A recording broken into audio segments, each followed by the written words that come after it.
En face d'elle, dans ce Afro-Basket, c'est très très relevé. Donc il n'y a pas de petite nation. Mais franchement, pour les Lions, on attend vraiment un truc, un petit sursaut d'orgueil pour ce match contre le Rwanda. Ouais. Et après, voilà, moi aussi, encore une fois, si je dois faire mes plaintes, parce que voilà, j'ai des petites doléances, c'est qu'il y a un rôle que peuvent jouer ces anciennes gloires, ces anciennes Lions, qui ont suivi. Alors, avec leurs propres moyens, qui ont suivi ces jeunes filles, parce que voilà, elles ont l'âge de leur petite fille ou leur fille, et elles ont cette fibre de championne. C'est-à-dire qu'en réalité, arriver à un très haut niveau, un regard, la présence, sentir la présence de personnes qui les ont précédées, qui ont été championnes, qui ont cette fibre-là, bah, ça peut être contagieux. La présence de Astou Traoré, par exemple. Voilà, Astou Traoré. Vous avez aussi Henriette Georgiouf, qui a été championne en 1974, la capitaine de cette équipe-là, qui s'appelle Maria-Amélie Lopez, qui est sur place et qui aujourd'hui, voilà, on leur donne pas l'espace en fait. Or, elles peuvent jouer ce déclic-là. Sur le mental. Voilà, mentalement, ce sont des femmes. Parler, faire un discours. Bien sûr. Par exemple, je te coupe pas, mais Madame le ministre qui entrait dans les vestiaires, au moment où elle entrait dans les vestiaires pour parler aux Lions, parce qu'on a vu les vidéos, elle pouvait partir avec, par exemple, ces anciennes gloires. Bien sûr. Comme ça, elles vont prendre la parole dans les vestiaires. Parler avec les Lions, les booster, les motiver. Bien sûr. Et ça pourrait jouer sur le plan mental surtout. Mais clairement, et on le sait à très haut niveau, et ça s'est fait dans plusieurs disciplines. Ça se fait au tennis, ça se fait au rugby, ça se fait au football. Et là, je pense que voilà, 50 ans après, il y a un truc à jouer. Elles peuvent rentrer dans l'histoire, elles peuvent réitérer cette performance, mais pas dans les conditions actuelles.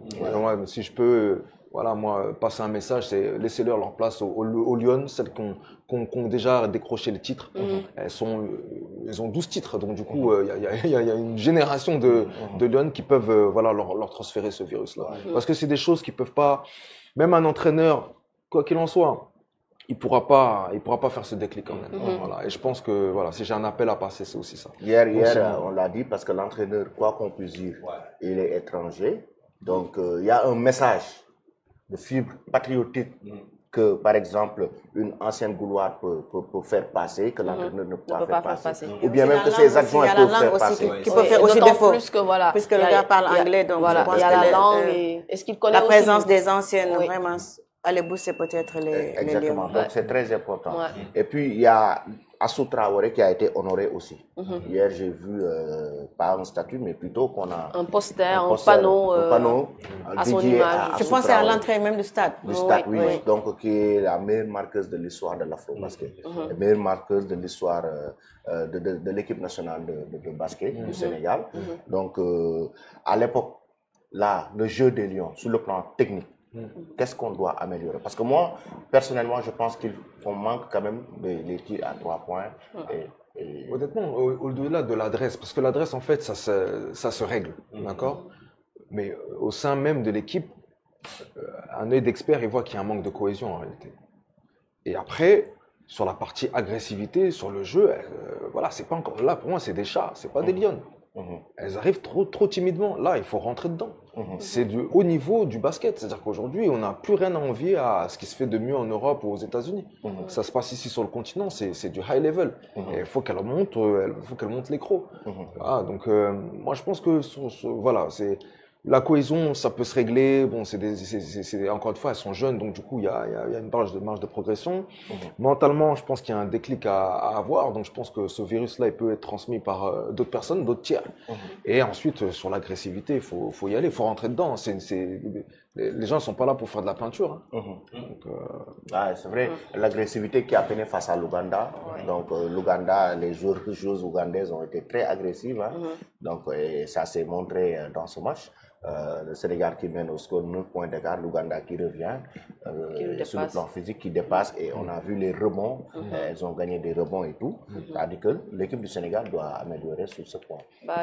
Excuse-moi, l'équipe du Sénégal en fait va pratiquement tout améliorer, comme vient de le dire Abdoulaye. En fait, il y a cette hargne-là qu'on ne voit pas du tout en fait dans cette équipe-là. Il y a cette cohésion. Je ne dis pas en fait qu'elles ne s'entendent pas, mais sur le terrain, il devrait y avoir une alchimie pour qu'on puisse vraiment voir cette équipe-là du Sénégal. Mais malheureusement, on ne la voit pas. Il y a juste beaucoup d'individualités à travers Joe McCann, Sorna Ndiaye, parfois Ciara, Yacine, elle est un peu en demi-teinte, mais il n'y a pas vraiment en fait ce collectif-là que nous avons besoin pour pouvoir aller chercher bien sûr ce trophée-là, et ça va nous manquer. Durant le match contre la Guinée, c'était simple parce que c'était quand même la Guinée, le Sénégal partait largement favori. Il en était même de même par rapport au match face à l'Ouganda. On a vu quand même par la suite ce qui s'est passé. Ce qui veut dire que si on continue ainsi face à de grosses équipes, si on gagne par exemple aujourd'hui face au Rwanda, on va affronter l'équipe, le pays hôte, la Côte d'Ivoire. Donc ça va être très difficile. On a vu ici le match de la Côte d'Ivoire face à l'Angola.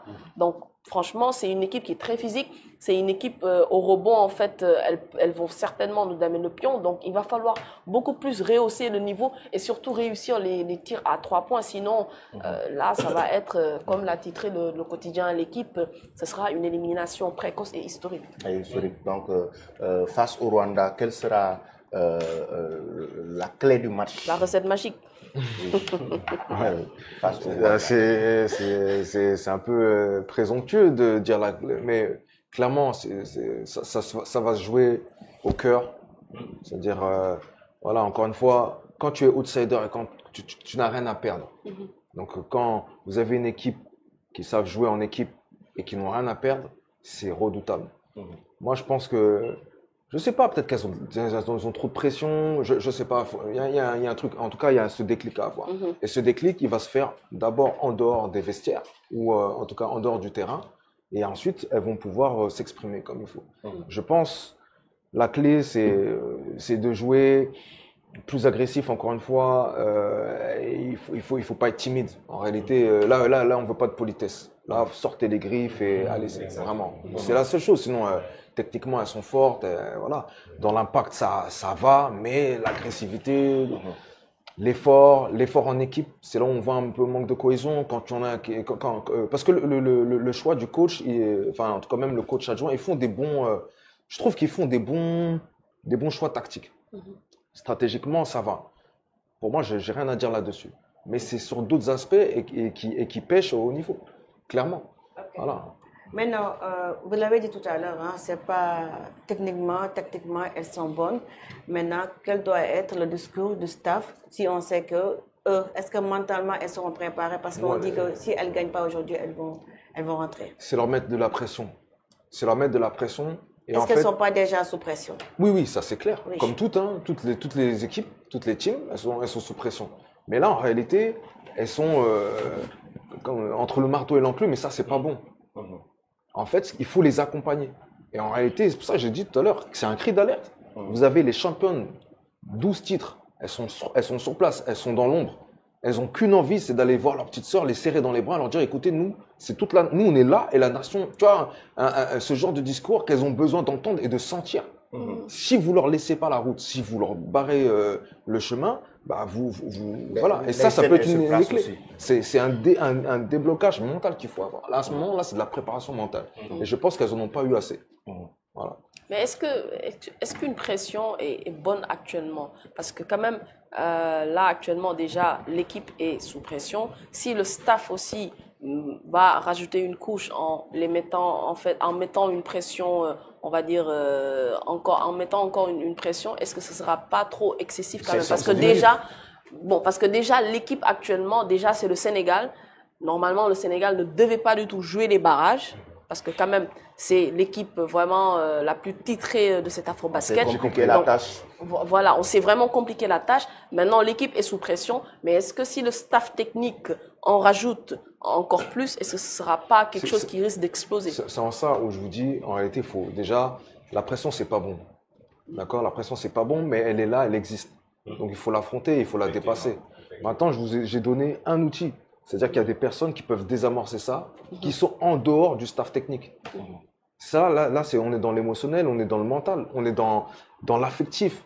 Voilà. Et je pense qu'aujourd'hui, on a cette chance-là. Aucune autre équipe est en capacité aujourd'hui de réunir autant d'anciennes championnes aujourd'hui en Côte d'Ivoire. Il n'y a que le Sénégal.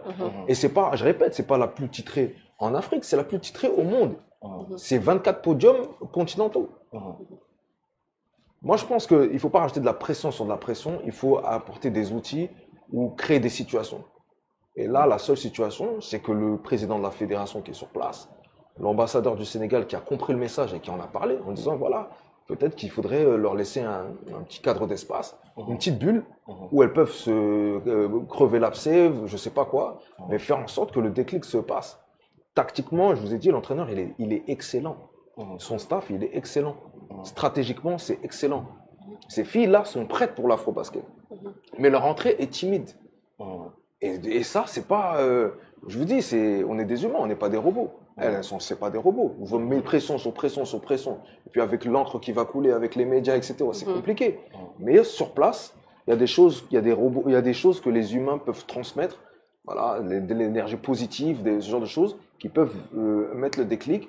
Et surtout à haut niveau, ça fonctionne. Moi, je suis d'accord. Hein, parce que il n'y a que le Sénégal aujourd'hui qui est en capacité de faire ça. Ouais, aujourd'hui, parce que quoi qu'on puisse dire, quand même, l'équipe a du potentiel. L'entraîneur a eu même du mal à choisir les 12 lions qui doivent participer à cette compétition. Elle a choisi les 12 meilleurs. Donc, c'est une très bonne équipe, une bonne génération. Maintenant, le travail mental manque beaucoup parce que tu vois des joueuses quand même, parfois on a comme l'impression qu'elles sont pas conscientes des enjeux. Elles jouent de manière très nonchalante quoi.